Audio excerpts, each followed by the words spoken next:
You're listening to Four Things to Know, a WCCO daily news podcast. Today is Wednesday, February 4th. I'm Johnny Connor. Thanks for listening to Four Things to Know. Let's get to our top story today. Border Czar Tom Homan is making some changes to the ICE surge right here in the Twin Cities. From agent standards to numbers, Adam Duxter has more with what you can expect in the coming days. Effective today, 700 federal agents are going home. It's the first significant step back we've seen since the start of Operation Metro Surge 9 weeks ago. Today, Border Czar Tom Homan credited the step back to what he says is an unprecedented level of cooperation between county jails and federal law enforcement. He claims this makes federal deportation efforts more efficient and less risky. Also new today, he announced Border Patrol and ICE would be unified under one chain of command. Previously, they'd been working in tandem, but not together. I had a chance to ask Homan what is left to accomplish and how much longer could that take. He answered that question by talking about anti-ICE protesters, claiming the sooner they stand down, the sooner the feds will leave.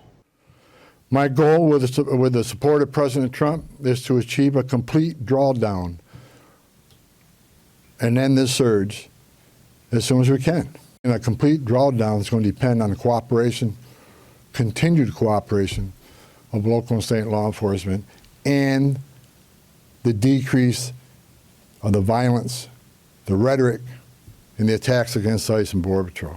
Homan finished today's press conference by touting what he says is the most secure border in United States history. He also touted the arrests of hundreds of arrests made of both of immigrants and protesters during Operation Metro Surge. Now I want to get to some local reaction in response to Homan's press conference. Mayor Jacob Frey says the moves are a step in the right direction, but are not a de-escalation, saying, quote, "My message to the White House has been consistent. Operation Metro Surge has been catastrophic for our business and residents. It needs to end immediately." Governor Walz also agreed. He pushed for, quote, state-led investigations into the killings of Alex Preddy and Renee Good and an end to this campaign of retribution. And that brings us to your second thing to know today, a rise in fear and drop in attendance. Some Minnesota educators say ICE actions are hurting students.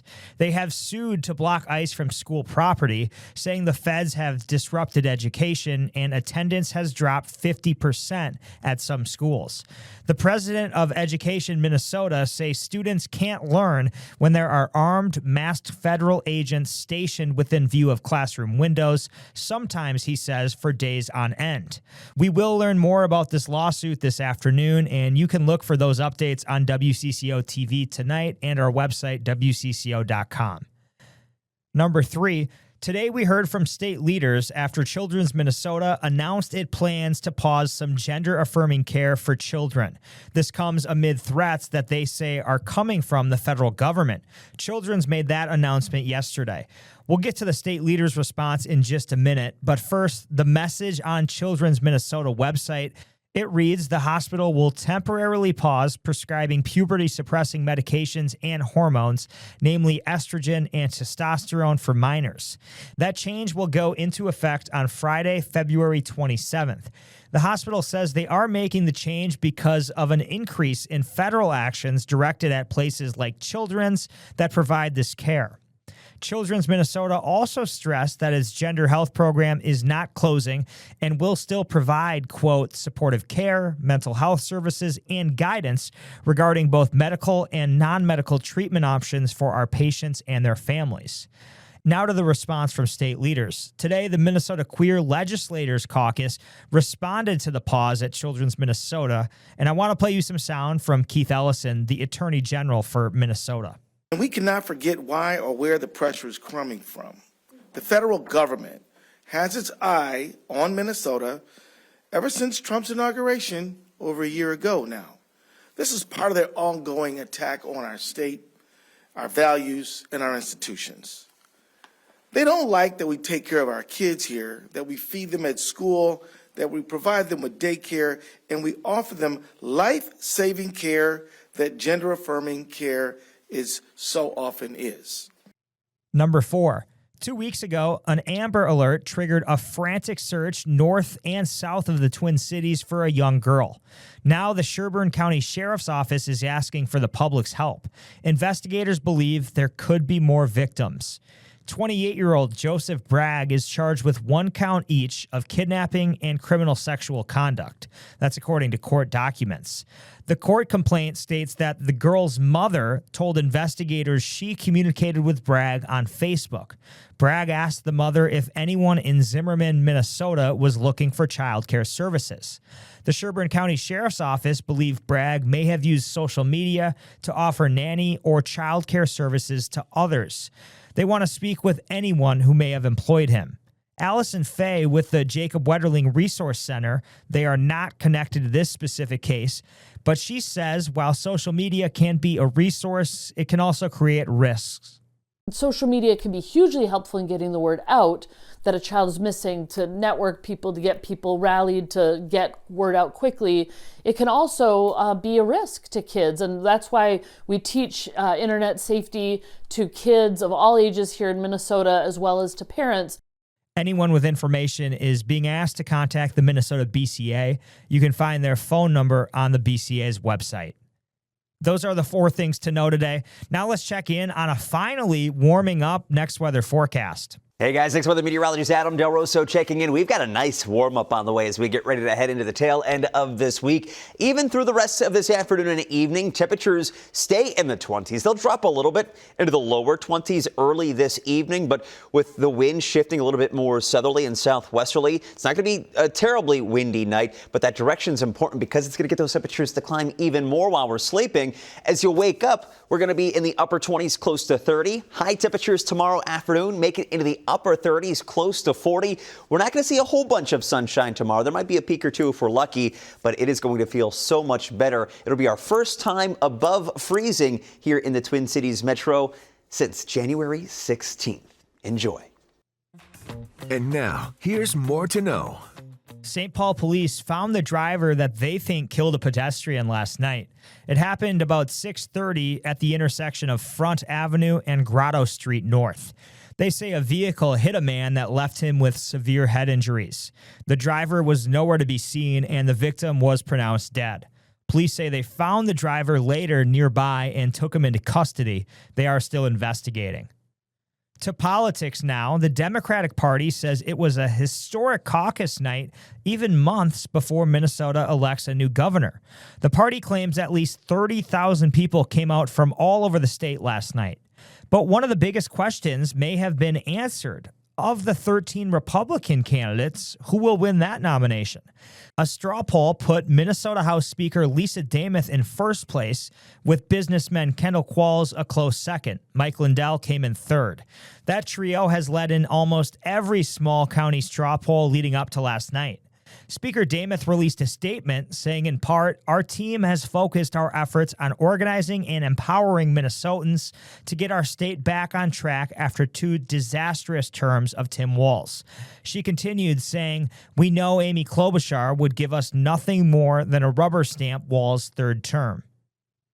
To the White House now, as President Trump doubles down on calls to nationalize elections, citing some districts he lost in 2020.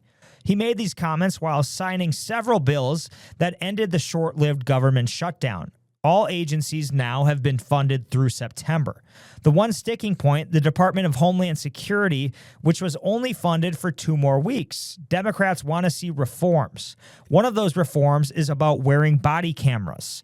We told you earlier this week that DHS Secretary Kristi Noem says every Homeland Security officer in Minneapolis is getting a body-worn camera. But some Democrats say it's not enough, and they want it enshrined into law. The American people want to see the mask come off. The American people want to see body cameras turned on and mandated. The American people want to see judicial warrants before ICE or DHS officers can storm homes. The deadline to figure everything out is February 13th. Even if the deadline isn't met, ICE will not shut down. They're covered by funding from the big, beautiful bill Trump signed last year. ICE's acting director calls Homeland Security Secretary Kristi Noem a, quote, good leader who is helping get criminals off the streets. We never had a secretary that was out there on the front lines with us every day. One thing is for sure, not only do the American people appreciate what we're doing, but all these moms and dad and angel families all around the United States. Todd Lyons says in decades of work with ICE, he has never seen such strong teamwork with Border Patrol. Let's talk sports. The Timberwolves made a trade yesterday. Mike Conley is out, and basically a projected draft pick is back. But the bigger deal for the Timberwolves is a roster spot and salary cap relief that will help them if another trade is in the works. Mike Max says he doubts Giannis Antetokounmpo, who has been in a bunch of trade rumors, is coming to Minnesota. But hey, you never know, right? Maxey also says Trey Jones might be a target for the Timberwolves. Now, the NBA trade deadline is tomorrow, so we'll get some clarity soon. But the Giannis move, maybe that might come in the summer as well. Who knows? That would be really cool. Giannis and Ant playing together. We'll see what happens. The Wild are in Nashville tonight. It's their last game before the Olympic break. What a run they have been on. It's a 7 p.m. puck drop tonight. It's time to take a breath with your Daily Bright Spot. The United States Olympics women's curling team, get this, an all-Minnesota group, and it features a pair of sisters. Tabitha and Tara Peterson, they are combining for their second Olympic Games. It's actually Tabitha's third. They grew up curling together at St. Paul Curling Club and always know what the other is thinking. We always joke we can talk to each other maybe in a different way than you would talk to someone else. Like if I'm annoying her, she'll say, Tara, you're annoying me. Whereas you might not say that to someone else because they might get their feelings hurt, and then also you can just pick up on nonverbal exchanges as well, like, okay, she needs help or something. And believe it or not, the preliminary round of curling actually underway right now as I record. The opening ceremony will take place on Friday. Quite the family affair in the Olympics. Pretty cool story there.